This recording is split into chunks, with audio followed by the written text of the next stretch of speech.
안녕하세요. 저는 아이가 태어난 날만 기다리고 있는 예비 엄마입니다. 제게는 정말 멋있고 배울 점 많은 형님 한 분이 계셨었어요.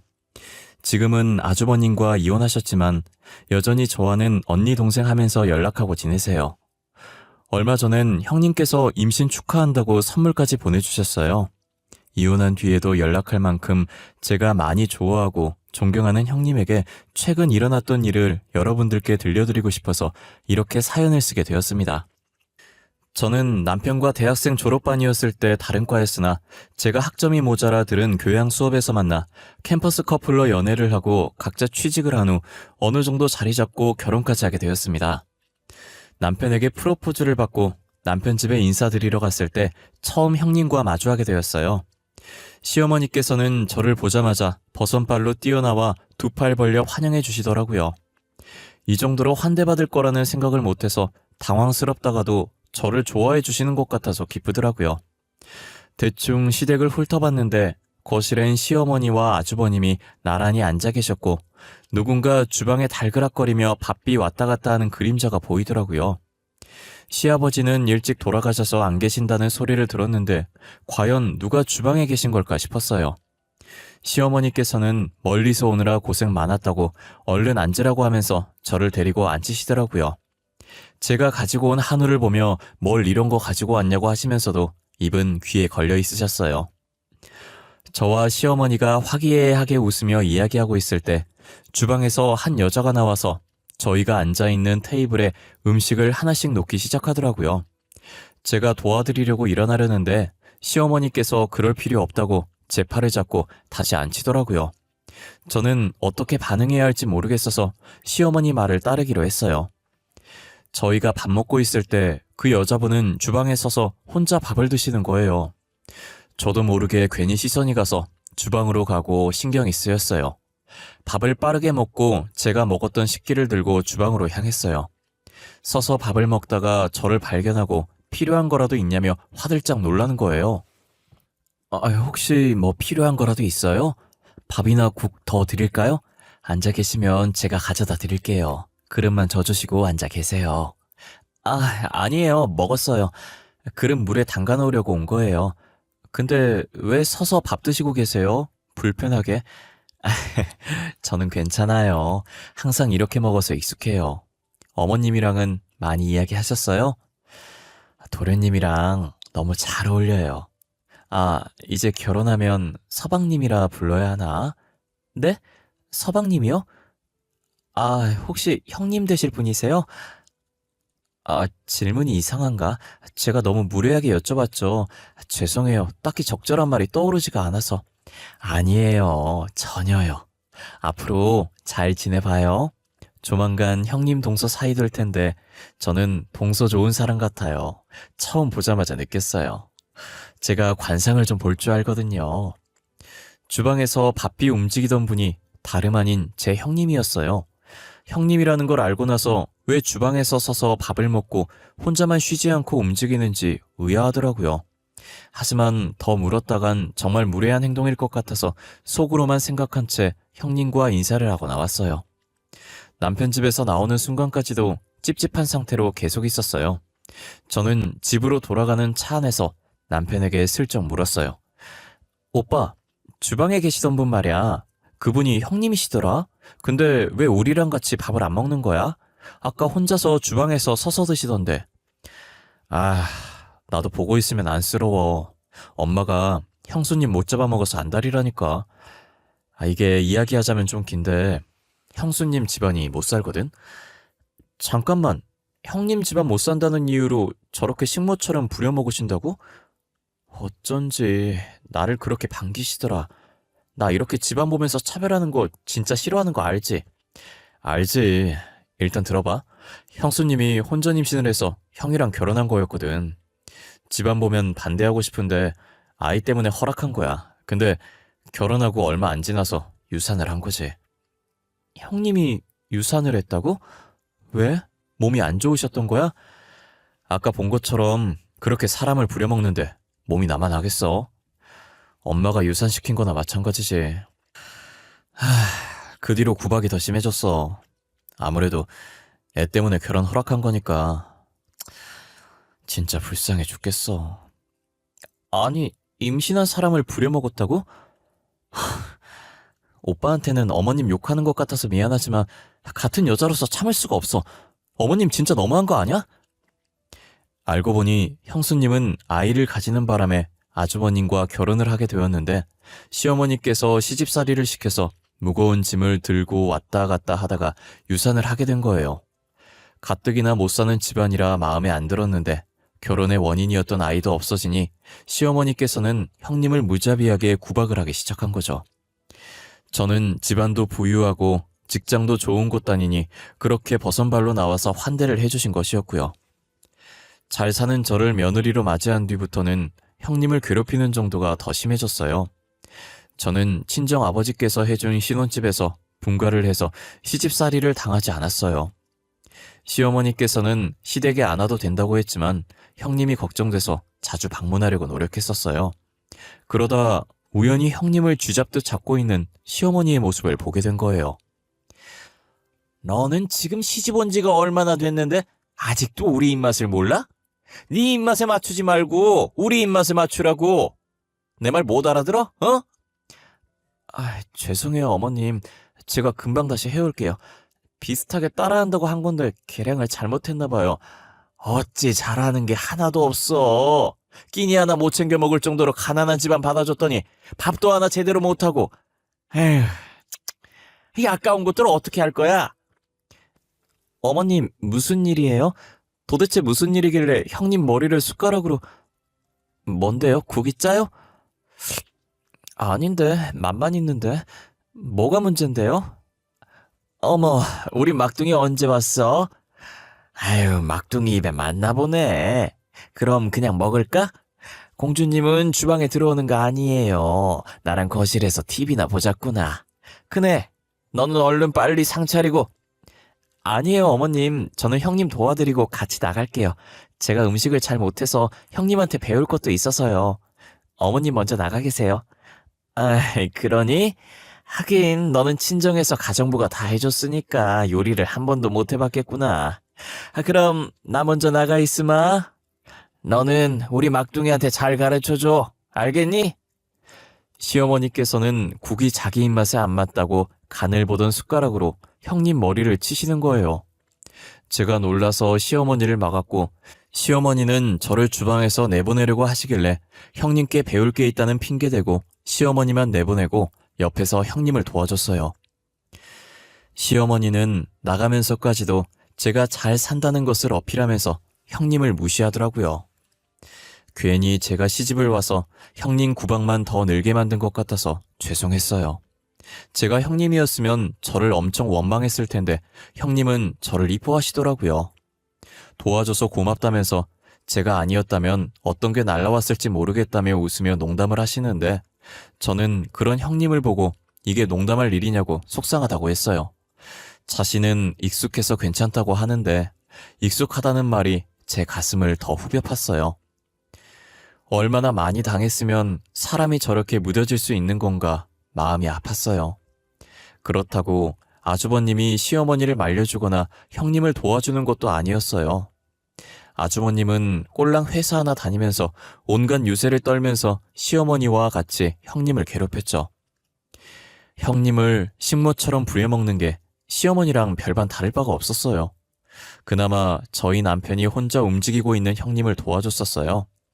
형님 말에 의하면 저와 결혼 전에도 자취해서 같이 안 살던 남편이 종종 와서 도와줬다고 하더라고요. 남편은 지금도 저와 살면서 집안일을 많이 도와주고 있는데 어쩜 형제가 저렇게 다른지 모르겠어요. 같은 부모 아래서 태어난 사람이 맞을까 싶을 정도로 아주버님과 남편은 달라요. 한 번은 제가 있던지 말던지 주방에서 음식을 하고 있는 형님 얼굴에 셔츠를 던지더라고요. 새하얗게 깨끗이 빨려있는 셔츠였는데 도대체 뭐가 문제인가 했더니 단지 다림질 안 해놨다는 이유로 화가 나서 형님 얼굴에 셔츠를 던진 거예요.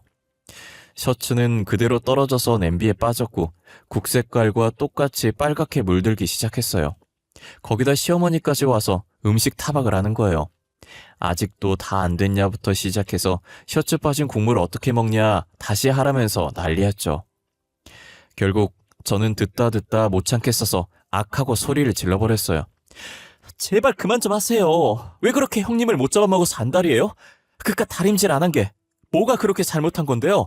깨끗하기만 하면 되지. 아주버님은 손 없어요? 아니, 당장 내일 출근할 때 입어야 하는데 다림질이 안 되어 있잖아요. 지금 입을 거 아니잖아요. 아직 내일 되려면 멀었는데 나중에 하려고 하셨겠죠. 아니면 아주버님이 하시던가. 결국은 아주버님이 셔츠 던져서 내일 못 입게 됐잖아요. 아니에요?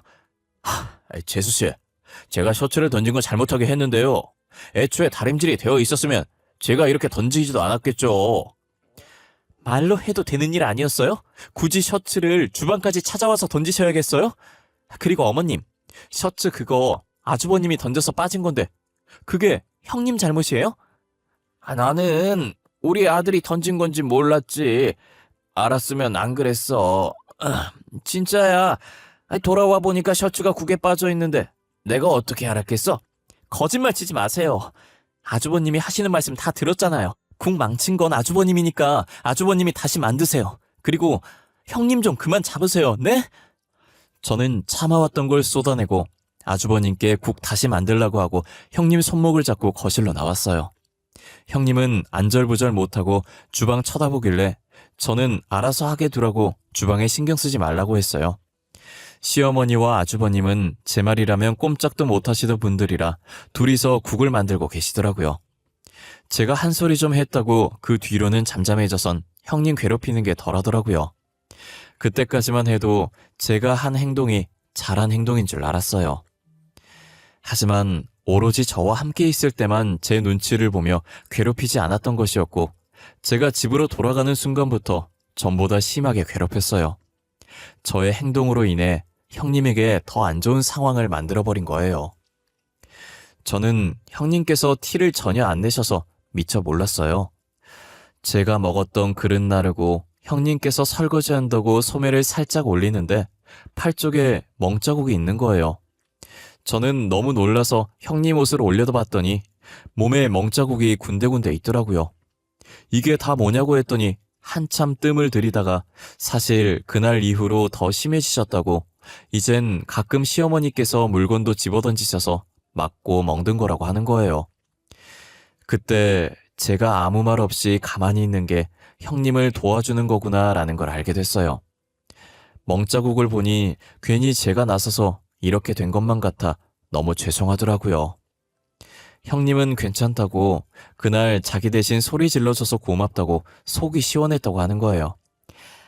동서, 나는 괜찮아. 진짜야. 그날 나 대신 동서가 소리 질러줘서 고맙던데? 내 속이 다 시원하더라니까. 그러니까 너무 미안해하지 마. 어떻게 그래요? 저 때문에 더 심해졌는데 제가 괜히 나서가지고 형님만 더 안 좋게 만들었어요. 어떡해요. 진짜 너무 죄송해요. 이렇게 될 줄은 정말 몰랐어요. 나 진짜 괜찮다니까. 나도 솔직히 소리 지르고 싶었거든. 근데 동서도 알잖아. 내가 소리 지르면 얼마나 욕을 하시겠어. 고민하고 있었는데 대신 질러줘서 너무 고마워. 그래도 제가 미안한 표정을 지으며 고개를 숙이자 형님은 제 손을 꽉 잡으면서 살짝 웃으셨어요. 그러더니 저희 남편이랑 하는 짓이며 성격이며 비슷한 게 끼리끼리 잘 만났다고 하시더라고요. 제 남편도 몇 번이나 그만하라고 했었고 항상 미안한 표정으로 형님을 본다는 거예요.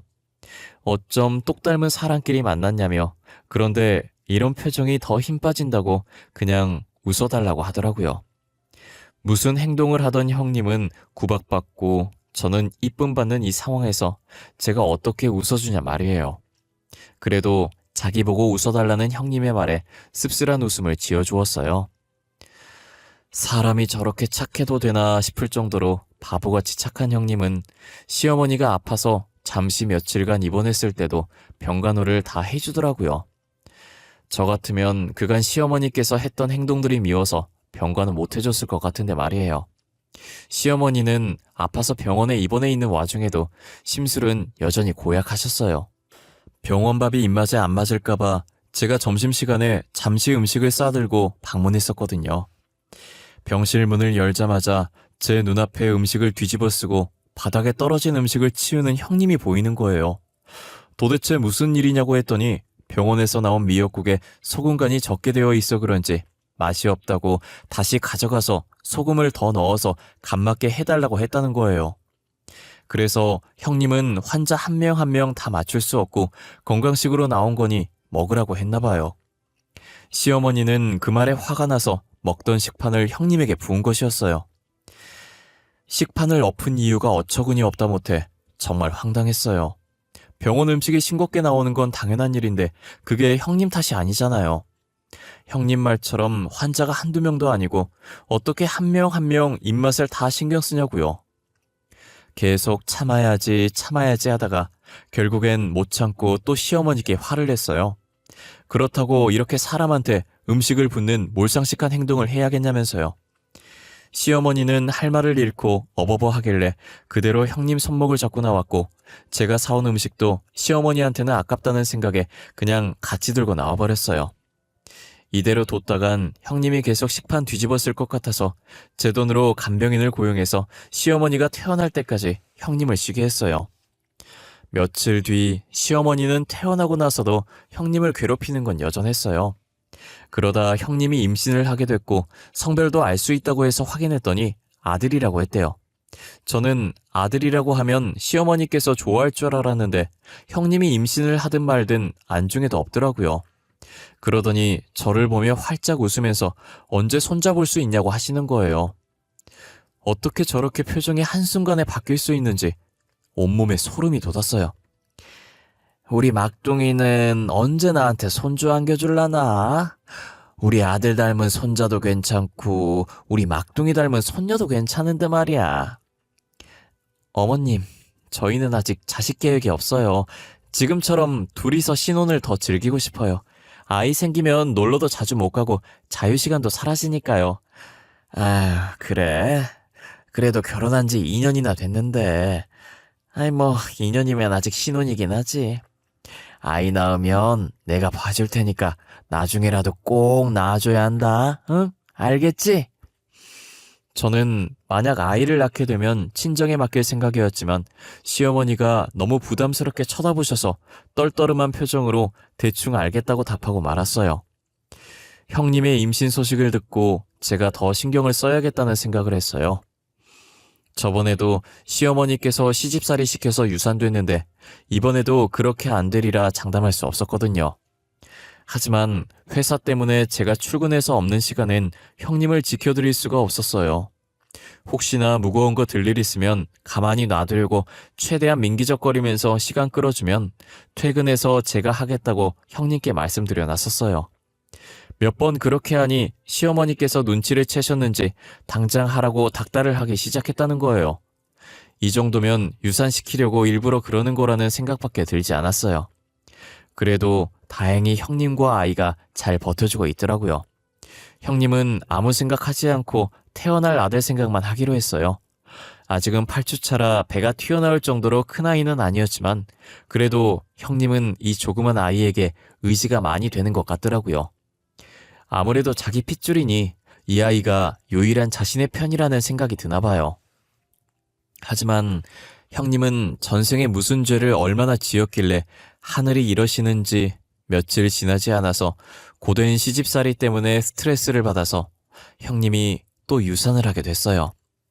한 번 유산을 경험했던 사람은 또다시 유산할 확률이 크고 나중엔 습관처럼 하게 된다고 하더라고요.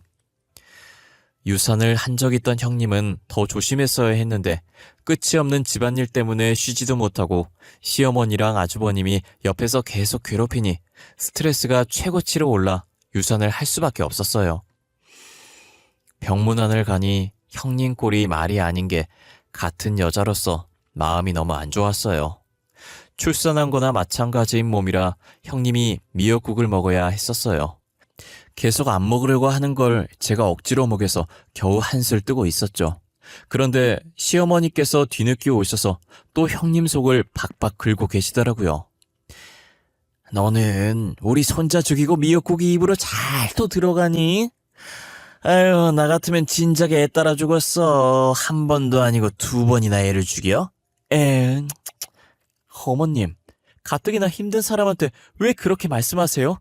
형님은 유산 하고 싶어서 한 거예요? 아니잖아요. 지금 누구보다 힘든 사람이 형님이에요. 나는 그저 장남 닮은 손자 기대했는데 이렇게 되니까 그럴 거지. 막내 너는 왜 계속 저 못된 거 편만 드는 거야? 나도 속상해서 그랬어, 속상해서. 속상해서 그랬다고요? 속상하다고 사람 면전에 대고 그렇게 막말하는 사람은 없어요, 어머님. 제가 왜 형님 편만 드는지 잘 생각해 보세요. 그동안 어머님께서 형님한테 한 행동들 생각해 보시라고요. 제 말에 시어머니는 기가 찬다는 듯 허참 이런 소리 내면서 궁시렁거리고 있었고, 저는 남편한테 손짓으로 시어머니 데리고 나가라고 했어요. 형님은 아무 말도 못하고 눈물만 흘리면서 미역국을 먹는 둥 마는 둥 했어요. 형님께서 이거 다 먹을 때까지 안 나갈 거라고 하니 다시 숟가락을 들어서 억지로 먹더라고요. 아이 잃은 것도 슬픈데 시어머니까지 저렇게 난리치니 얼마나 서럽겠어요. 저는 더 이상 형님에게 힘든 일이 안 생겼으면 좋겠다고 생각했어요. 차라리 형님이 아주버님과 이혼을 하는 게 더 행복하지 않을까 싶기도 했고요. 도대체 왜 이런 취급받으면서도 이혼을 하지 않는지 모르겠어요. 저였다면 당시 아이를 가지고 있었다고 해도 바로 이혼했을 것 같은데 말이에요. 그리고 저는 이제껏 형님이 화를 낼 줄 모르는 사람인 줄 알았어요. 화내는 방법이 뭔지 몰라서 그렇게 당하고 사나 했는데 형님도 화를 낼 줄 아는 사람이었더라고요. 형님에게만 왜 계속 이런 일이 생기는지 모르겠는데 형님 어머님도 병으로 병원에 입원하게 된 거예요. 가뜩이나 형편이 어려워서 감기 걸려도 병원에 안 가고 버티던 형님이셨는데 어머님 병원비를 댈 수 있는 처지일 리가 없었어요. 저는 시어머니와 아주버님 몰래 형님을 불렀고 조금이나마 보태라고 100만 원을 건넸어요. 형님은 돈 봉투를 보고 놀라며 손사래를 치면서 안 받겠다고 했지만 제가 억지로 가방 안에 넣었고 다음에 어머님 완쾌하시면 밥 한 끼 사는 걸로 퉁치자고 했어요. 형님은 자신이 무슨 복으로 저 같은 동서를 뒀을까 하면서 숨죽여 우시더라고요. 오히려 제가 도움을 많이 못 드려서 미안하다고 울고 계신 형님을 안아줬어요. 병원비는 제가 도와줘서 어찌저찌 해결을 했는데 병간호가 문제였어요. 형님이 어머님 병간호를 하러 가려고 하는데 시어머니와 아주버님이 가만 놔둘 리가 없었죠. 형님은 밥을 차려주고 평소처럼 주방에 서서 밥을 먹다가 한참을 우물쭈물거리더니 겨우 입을 뗐어요. 어머님, 저 당분간 저희 엄마 병간호를 좀 해야 할 것 같아요. 엄마 몸 상태가 생각보다 많이 안 좋으신 것 같아서요. 아니, 네가 가면 이 집구석은 어떻게 하라는 거냐? 밥은 누가 하고 청소는 누가 해? 절대 안 된다. 나는 안 된다고 했으니 알아서 하거라, 어? 저번에 어머님 입원했을 때도 제가 병간호 했었잖아요. 저희 어머님도 병간호가 필요하세요. 자식도 저밖에 없어서 챙겨줄 사람이 저밖에 없어요, 어머님. 여자는 출가 외인이란 말 모르니? 너 결혼한 순간부터 그 집 식구가 아니라 우리 집 식구야. 가긴 어딜 간다고 그래? 사돈 어른께서 어련히 알아서 챙기시겠니? 그러니 너는 집에서 우리나 잘 챙겨. 그리고 병원비는 또 어떻게 할 거야? 저번에도 너 유산해서 병원비 우리가 냈는데 설마 이번에도 우리가 내야 하는 거냐? 혹시 너 우리 집 돈 다 너네 집 병원비로 축낼 생각이야? 애 2번이나 떨어진 것도 화나는데, 어? 병원비까지 우리가 계속 대줘야 돼? 이래서 가난한 집구석을 받아주는 게 아니었는데. 에이. 집에서 식충이처럼 의식만 축내고 일도 안 하면서 맨날 첫날 아프대. 너네 가족 병원비 때문에 내가 돈을 못 모으는 거야. 에이, 내 돈 아까워 죽겠어. 형님의 눈이 붉어지면서 꽉 쥔 손을 부들부들 떨더니 그때였어요. 제가 형님을 말릴 틈도 없이 형님은 아주버님의 뺨을 향해 주먹을 꽂아버렸어요. 그래도 분이 안 풀리는지 아주버님의 양쪽 뺨을 짝 소리나게 계속 내리치더라고요. 저는 너무 놀라서 입을 막고 있었고 남편은 형님을 말리기 바빴어요. 형님은 자신을 말리는 남편의 팔을 뿌리치더니 시뻘개진 눈으로 시어머니를 바라봤어요. 처음 보는 형님의 모습에 시어머니는 자신도 무슨 짓을 당할지 모른다는 생각에 몸을 덜덜 떨고 있었어요. 형님은 천천히 시어머니한테 다가가 앞에 있던 국그릇을 집어들더니 저번에 자신이 병원에서 당했던 대로 시어머니 얼굴에 그대로 국을 부어버렸어요. 어머님, 저한테 똑같이 당해보신 기분이 어때요? 기분 나쁘시죠? 저도 그래요. 나도 지금까지 당신들한테 당하면서 그런 기분이었다고 이제 알겠어요? 이게 진짜 미쳤나? 지금 이게 시애미한테 무슨 짓이야, 어? 왜요? 저는 이렇게 당해온 게 일상이었는데 겨우 한 번 그랬다고 그게 그렇게 기분이 나빠요? 저 도저히 이 집구석에 못 있겠어요. 그러니 이혼하겠습니다. 너 진짜 미친 거 아니야? 이혼? 네가 이혼을 말해? 네가 뭐 잘났다고 이혼을 한대? 이혼을 해도 내 쪽에서 해야지 왜 네가 이혼을 하겠다고 설치냐고! 설쳐서 미안한데 솔직히 너는 뭐가 그렇게 잘나서 큰 소리야? 꼴랑 회사 하나 다니면서 유세는 누가 보면 월급 많은 줄 알겠다? 그리고 내 병원비 어머님이 유산만 안 시켰으면 안 쓸 돈이었어. 쟤 지금 뭐라는 거냐? 내가 유산을 시켰다고? 내가 언제 유산을 시켰다고 그래? 네 몸에 하자가 있으니 2번이나 유산된 거겠지? 어디서 내 핑계야? 어머님, 양심이 있으면 그런 말 하시면 안 되죠. 양심이 없어서 하는 건가? 어머님께서 무거운 거 들라고만 하지 않았어도 애 유산될 일 없었어요. 안 옮겨도 될 가구들을 한날은 여기로 옮기라고 했다가 다른 날은 또 저기로 옮기라고 했다가 쓸데없이 매일같이 가구 위치들을 바꾸라고 해서 그거 들고 다니다가 형님이 유산된 거였어요. 그리고 형님이 유산된 후에 가구를 옮기라는 말을 더 이상 하지 않았다고 하더라고요. 형님의 말이 맞다면 시어머니께서 일부러 유산이 되게끔 무리한 일을 시킨 게 분명했죠. 형님은 평소에도 언제든 이혼할 생각으로 이혼 서류를 작성해 서랍에 두고 계셨는지 안방에 가서 자신의 인적사항만 적혀있는 서류를 들고 나와 아주버님께도 쓰라고 했어요. 아주버님은 절대 이혼 안 해줄 거라며 쓸 수 없다고 버티셨고 저는 형님을 도와드리기 위해 아주버님이 계속 그렇게 나오면 제가 대신 이혼 소송을 준비해 주겠다고 했어요. 저는 시어머니가 형님께 물건 던져서 생긴 멍자국도 다 찍어뒀다고 그 사진을 증거로 제출해서 폭행까지 엮어 이를 더 키워보겠다고 했죠. 아주버님은 어쩔 수 없이 이혼 서류에 도장을 찍어야 했고 합의 이혼으로 마무리를 했어요. 그렇게 형님과 저도 남남이 되었고 남편도 진절머리가 나서 시댁과 완전히 연을 끊어버렸어요.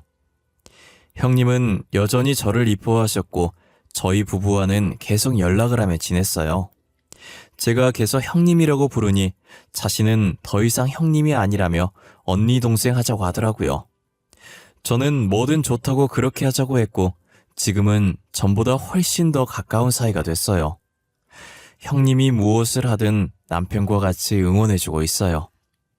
형님은 일을 하고 싶어 했는데 아무래도 시댁에서 집안일 하느라 경력이 없어서 이력서를 넣어도 받아주는 곳이 없더라고요. 그래서 저희 아버지께 부탁을 드려서 형님을 고용해보는 게 어떠냐고 했어요. 평소에도 되게 꼼꼼해서 일을 잘할 거라고 하니 아버지는 저를 믿고 형님을 회사로 불렀어요. 경력이 없다 보니 제일 밑바닥부터 시작하게 됐지만 형님은 그거라도 어디냐고 고맙다고 했어요. 형님은 정말 보잘것없는 조그만 일이라도 감사한 마음으로 했어요. 어떤 일이든 마다하지 않고 꼼꼼하게 실수 없이 해내서 아버지와 다른 직원들이 좋아했어요. 형님이 열심히 하니 금방 정직원도 됐고 자리도 하나 생겼어요. 저는 형님이 빠르게 성장하는 모습을 보니 괜히 뿌듯하더라고요. 형님은 저 덕분에 회사에 들어오게 된 건데 제 얼굴에 먹칠할 수 없어서 더 열심히 했다고 하더라고요. 저는 형님이 그 마음 변치 않고 앞으로도 지금처럼 열심히 일하면서 잡생각하지 않고 계속해서 꽃길만 걸었으면 하는 생각이 들어요. 그리고 시댁 식구들도 자신이 그동안 무엇을 잘못했는지 뼈저리게 느꼈으면 좋겠네요. 지금까지 저의 긴 이야기를 들어주셔서 감사합니다. 여러분들은 시어머니처럼 행동하지 마시고 늘 주변 사람들과 행복한 나날들을 보냈으면 좋겠습니다. 그러면 이만 마치겠습니다. 감사합니다. 오늘도 좋은 하루 보내세요.